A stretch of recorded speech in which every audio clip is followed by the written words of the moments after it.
أعوذ بالله من الشيطان الرجيم وبه نستعين وعليه نتوكل والصلاة والسلام على أشرف الأنبياء والمرسلين أما بعد. Mga minamahal kong mga magulang at mga kapatid sa pananampalataya, Assalamualaikum warahmatullahi wabarakatuh. Magandang araw po sa inyo lahat, at ngayong araw po ang ating pag-aralan ay ang mga gawain na hindi po kanais-nais na ginagawa ng tao sa kanyang sala, o yung tinatawag na makruhat, mga bagay na hindi kanais-nais na ginagawa sa loob ng sala. Ang pinakauna po ay ang paglingon kanan o sa kaliwa, o kaya tayo mismo, yung katawan natin ay lumingon. Okay? Yan po ay makruh. Hindi po makakasira sa sala kapag itong bagay nito, halimbawa tayo nagsasala at lumilingon tayo, tumitingin. Yan po ay makruh, hindi po kanais-nais. At paalala po sa aking sarili at sa lahat na ang ating sala ay nararapat po na ito ay bigyan natin ng halaga. Ito ay hindi po aabot ng 5 hanggang 10 minuto ang sala na binibigay natin para kay Allah subhanahu wa ta'ala. At ang 24 hours natin ay halos ito ay para sa ating mga makamundo bagay. Pero yung sala natin ay napakaiksi lamang. Mga 5 to 10 minutes tapos na ating sala. Kaya narapat po na bigyan natin ito ng halaga at gawin natin na maging taimtim para kay Allah subhanahu wa ta'ala. Kaya kapag tayo magsasala, kabilang po sa mga makruh na dapat iwasan ay yung paglingon. Yung paglingon sa kanan, kaliwa, minsan tinitingnan mo pa yung sinong dumadaan, at saka iba pang mga pagtingin.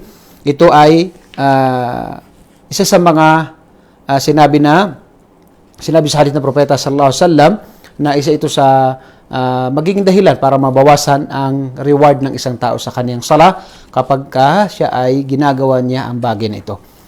Maliban lamang kung kinakailangan. Halimbawa, habang ikaw ay nagdarasal, nakita mo o umiyak ang anak mo, at siya ay nasa gilid at kinakailangan mo na tingnan siya kung ano ang nangyari sa kanya. So, pwede mo siyang tingnan at bumalik ka sa iyong sala at ikaw ay mag-focus, ikaw ay mag-concentrate sa iyong sala.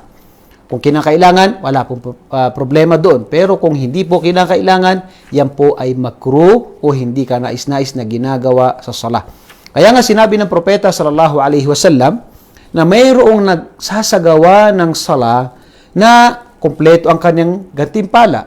Meron ding nagsasala na kalahati ang kanyang nakukuhang gantimpala. Meron ding 1/3, meron ding 1/4, at meron pong nagsasala ayon kay Propeta sallallahu alaihi wasallam na wala po siyang makukuhang gantimpala sa kanyang sala dahil sa iba't ibang mga dahilan. Katulad ng mga wala siya sa isip niya, siya ay hindi nagsasala para kay Allah, siya ay mga bagay na ipinagbawal na ginagawa niya sa loob ng sala. So yan po ang dahilan kaya na nagsasala ang tao na minsan ay maaaring kalahati o kaya ay wala siyang gantimpala. Kaya sikapin natin na maging taimtim at maging maayos ang ating sala upang makuha natin ang gantimpala na binigay ng Allah subhanahu wa ta'ala sa mga taong nagsasagawa ng pagdarasal. Pangalawa ay ang pagtaas ng paningin sa taas, sa itaas. Halimbawa, tayo nagdarasal, tayo ay nakatingin ganyan. Nakatingin tayo sa itaas. Nabanggit po yan sa isa sa mga hadith ng Propeta sallallahu alaihi wasallam, sa hadith ni Imam Bukhari, na yan ay ipinagbawal ni Propeta sallallahu alaihi wasallam ang pagtingin sa itaas, na wala naman dapat tingnan doon na mahalagang bagay, kundi minsan ang iba parang hinihintay lang niya na matapos ang sala. Subhanallah. So dito, yung pagtingin sa itaas, yan po ay makruh o hindi po kanais-nais. Ganun din yung paglingon kung hindi kinakailangan. Kabilang din sa mga makruh o hindi kanais-nais sa loob ng sala ay ang pagpikit ng ating mata. Maaring ang iba sasabihin niya na doon ako nakaka-focus. Sikapin po natin dahil ang Propeta sallallahu alaihi wasallam, yan po ay kabilang sa mga ipinagbawal niya. Kaya sinabi ng mga ulama na ito ay makruh, yung pagpikit sa loob ng sala.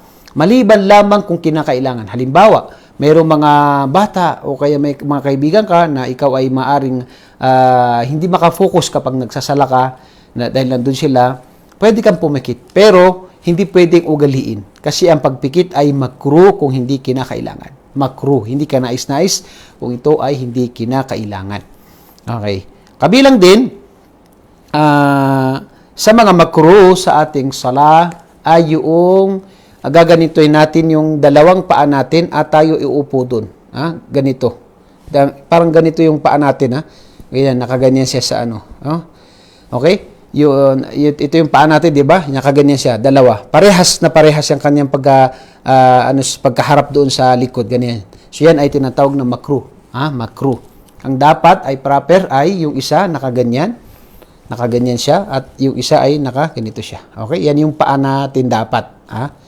Kung hindi natin kaya ay ganito. Kahit na nakaano tayo dito sa gilid. Okay. Pero yung dalawa nakaganito, nakaharap yun doon, yan ang tinatawag natin mga ulama na ito po ay makruh. Hindi po ka nais-nais sa loob ng sala. Kabilang sa mga makruh sa tinatawag na sala ay yung kapag tayo ay nakatayo sa ating sala ay tayo ay sasandal sa mga poste o sa anumang nakaganyan tayo o ganyan o ganoon para tayo kasi naglalaro, subhanallah. Minsan iniisip natin meron ba mga tao na ganoon? Meron po tayo minsan na napapansin na ganoon, subhanallah.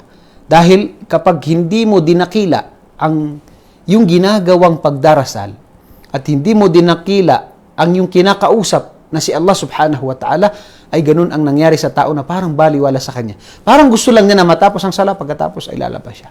Pero kapag ang tao dinadakila niya ang kanyang ginagawa ng sala dahil ito ay haligi ng Islam, ito ang pinakaunang bibilangin, lilitisin sa ating mga gawain, at ang kausap mo yung Allah subhanahu wa ta'ala, hindi gagawin ito ng isang tao. Subhanallah. Yung mga ganito mga klase, yung pagsandal. Kung hindi kinakailangan, dahil sa Islam, kung kinakailangan po, wala po problema doon. Pero ganitong mga klase, minsan may makita ka nakasandal, lalo na sa mga salatot tarawih, nakasandal. Yan, subhanallah. Dahil, sila? Kunwari, papagod daw, hindi naman napapagod, subhanallah. Okay, meron tayong, kabilang din sa mga makruh, ay yung, kapag tayo ay nakasujud, ay ito ay nakababa. Nakababa ito. Okay, yan ay makruh, hindi ka nais-nais, pinagbawal po yan ng propeta sallallahu alaihi wasallam. Ito ay nakababa, nakasujud tayo at ito ay nakababa sa lupa, sa floor. Yan po ay makruh, dapat ay nakataas po yan, nakataas ganyan, nakataas po yan, hindi po nakababa sa floor o sa lupa ang ating siko. Okay, dapat po yan. Sa babae naman, nabanggit natin na ang ibang mga ulama kanilang sinabi na ididikit ito sa dibdib ng babae. May ibang ulama na nagsabi. Ang ibang ulama naman kanilang sinabi na parehas sa lalaki sa babae na ito ay ganit, yan ang tamang pagsujud at ito ay dapat na nakataas at hindi siya nakababa sa lupa. Kabilang din sa mga makruh sa sala ay yung iba na paglalaro. Paglalaro. Ibig sabihin, gumagawa ng mga bagay na hindi kinakailangan. Halimbawa, nagsasala tapos ganyan na sa kanyang gaganyan siya sa kanyang balbas. O kaya nagaganyan siya sa kanyang buhok. O kaya inaayos niya ang kanyang subhanallah. Yan ang sinasabi natin, kapag hindi dinadakila ng tao si Allah at ganoon din ang kanyang gawain, ay minsan parang naglalaro ang tao. Ganoon din, kabilang sa mga makruh ay yung takassur, ibig sabihin yung sinabi ng mga ulama na itong lagay natin dito sa baywang natin, may nagsasalaban na ganito, maaring meron. Yan ay sinasabi ng mga ulama na makruh dahil ito ay para siyang sitwasyon ng mapagmalaki o mayabang. Ang ibang mga ulama, itong sinabi nila, itong dalawang kamay natin nakalagay sa baywang natin, o kaya yung isa lang ang nakalagay, kanan o kaliwa, yan ay makruh. Hindi po pwede sa sala. Maliban lamang kung kinakailangan talaga ng tao. Okay? Pero kung hindi kinakailangan, yan po ay makruh, ipinagbawal ng propeta sallallahu alaihi wasallam. Kabilang din sa mga makruh sa loob ng sala na marami tayong nakikita ay yung ganito. Di ba? Yan. Habang nagdarasal, kinaganyan na yung kamay niya. Na masyaallah, ganyan. Para siyang nag-i-exercise sa sala. Masyaallah. Hinihintay niya imam na matapos, di ba? So yan po, hindi po ito oras ng kung gusto mo mag-exercise, pagkatapos ng sala, pwede kang mag-exercise. Pero sa loob ng sala, dapat po maging taimtim ang ating sala. Okay? So yan ang kabilang yan sa sa mga makruh sa sala. Itong sa mga kamay natin, Yan. Yung mga ganyan, okay? Yan. Katulad din nung tashbik. Yung tashbik ay ganyan. May mga nagsasalamin siya na ganyan. Nagaganyan siya. Okay? So yan po yung tashbik ay ganito. Tashbik. Yan po ay makruh sa loob ng sala. Makruh. Hindi po kanais-nais. Pinabawal yan ng propeta sallallahu alaihi wasallam. At ganun din yung sinabi natin na ganito. Mga tunog-tunog. Gusto natin patunugin. Paano kaya kung lahat ng nagsasala, para tayo nag-exercise, subhanallah. So, talagang makruh kasi imbis na gusto mong magsala para kay Allah, parang hindi, doon ka sa gym mag-exercise, hindi doon sa masjid. Okay? Kabilang din sa mga makruh ay mga bagay na maaring magdulot sa tao para hindi siya makafocus sa kanyang sala. So lahat po ng bagay na alam natin na hindi magiging dahilan upang hindi tayo makafocus sa sala, yan po ay makruh na dapat natin iwan. Kabilang din sa mga makruh sa ating sala ay yung tayo ay magsagawa ng sala na ang damit natin ay minsan ay may mga larawan ng hayop, may bawa yung mga malalaki na mga ibon, mga kabayo, yung mga lakoste na malalaki, yung maliit naman di masyado pero yung malalaki na mga lakoste ganyan, kabayo na malalaki, halatang halata, yung mga dito mga larawan ng hayop, lalo pa kaya kung tao, yung idol mo, subhanallah, na yan ay tinatawag na ipinagbabawal sa loob ng sala at labas ng sala. Paano pa kaya sa loob ng sala? Pinagbabawal yan. Ang mga picture ng pwede po sa mga plastic na tinatapon sa basura, pwede po yan. O yung naaapakan, pwede po yan. Yung mga picture ng mga tao, picture ng mga laruan, picture ng mga hayop, ay pwede po yan sa mga tinatawag na lagyan ng basura, aapakan, o yung mga karton na tinatapon, pwede po yan. Pero hindi po pwede sa pang-display o damit o hindi po pwede yun. Lalo na sa loob ng sala, yan ay talagang ipinagbabawal sa loob ng sala. Kabilang din sa mga makruh sa loob ng sala ay kapag tayo ay naiihi at nadudumi.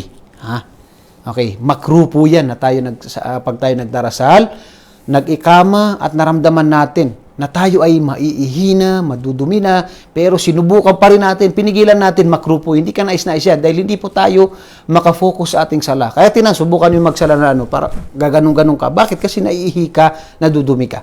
So yan ay makruh, hindi po ka nais-nais. Dapat ay, kung naramdaman mo yun, ay bumalik ka, ikaw ay umihi, ikaw ay dumumi, pagkatapos sa kakabagsala. Yun po ang sinabi ng propeta na, sa kanyang hadith, la salata bihadrati ta'am wala wahwa yudafi'ul akhbathan. At saka dito, wahwa yudafi'ul akhbathan, yung nilalabanan niya, yung kanyang ihi at saka dumi.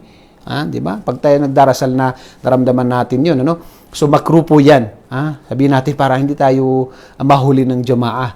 Pero ang problema ay hindi ka makafocus sa sala mo. Bakit? Kasi ang nasa mo ay pinipigilan mo ngayong ihi mo at saka yung dumi mo. So, yan ay makruh. Dapat ay wala po masama doon. Yan ay nabanggit sa hadith ni Propeta sallallahu alaihi wasallam, sa hadith ni Imam Muslim na la sala. Ibig sabihin ay dapat hindi magsala ang tao. Iwan niya yung sala muna. Para siya makafocus, siya ay magudu at saka siya ay kung kinakailangan niyang magdumi siya. Pagkatapos saka siya magsagawa ng wudu at saka magsagawa ng sala.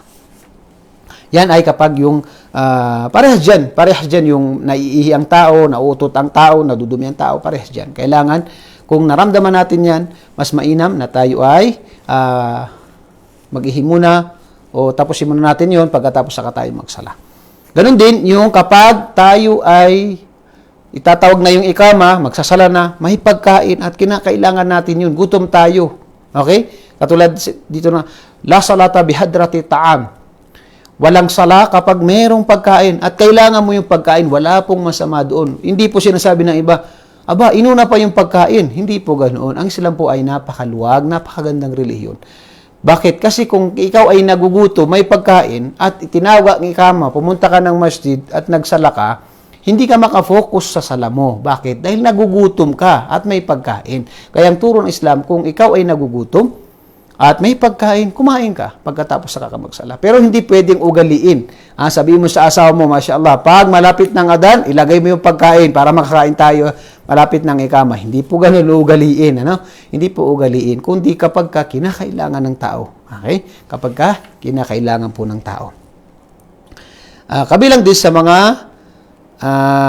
makruh sa sala ay yung paglalagay ng mga bagay sa nilagay mga sujud, katulad ng hindi lang yung iba, kasi may mga ibang mga sekta tulad ng mga Shia, naglalagay sila ng mga bato, doon sila nagsujud. Subhanallah, nawa ay gabayan sila ni Allah subhanahu wa ta'ala. Naglalagay sila ng mga bato na para doon sila magsujud. So yan, mga paglagay ng mga specific na mga bagay para doon kayo magsujud, yan po ay hindi po kanais-nais. Okay? Kung ano po yung gamit niyo na sadyada, yun po ang doon kayo magsujud, o wala kayo sadyada, doon kayo magsujud. Hindi po tayo maglagay ng ng specific na doon tayo nagsujud. Okay. Okay? Bilang panghuli, yung mahaba ang buhok. Nabanggit po ito sa hadith na yung talian natin, talian natin ang buhok, mahaba ang buhok sa lalaki. Talian niyang yung buhok niya ay makruh po yan sa sala. Makruh po sa sala.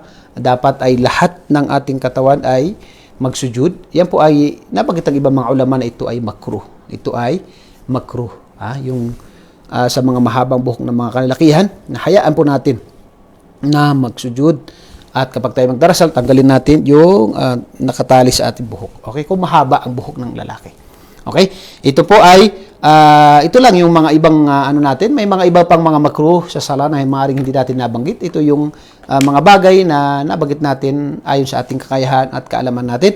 Kung mayroon po kayong mga katanungan, pwede po kayo mag-comment at mag-message kung hindi natin mabigyan agad ng kasagutan.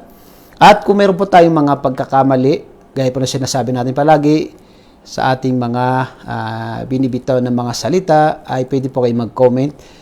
May kasamang dalil, siyempre, para pag-aralan natin at itama natin kung tayo may pagkakamali. Ako po muli ay nagpapasalamat sa inyo lahat. Nawa ay tulungan tayo ng Allah subhanahu wa ta'ala. Dagdagan ng Allah ating kaalaman. Tayo ay kanyang gantipalaan sa ating pagsasaliksik ng kaalaman. Assalamualaikum warahmatullahi wabarakatuh.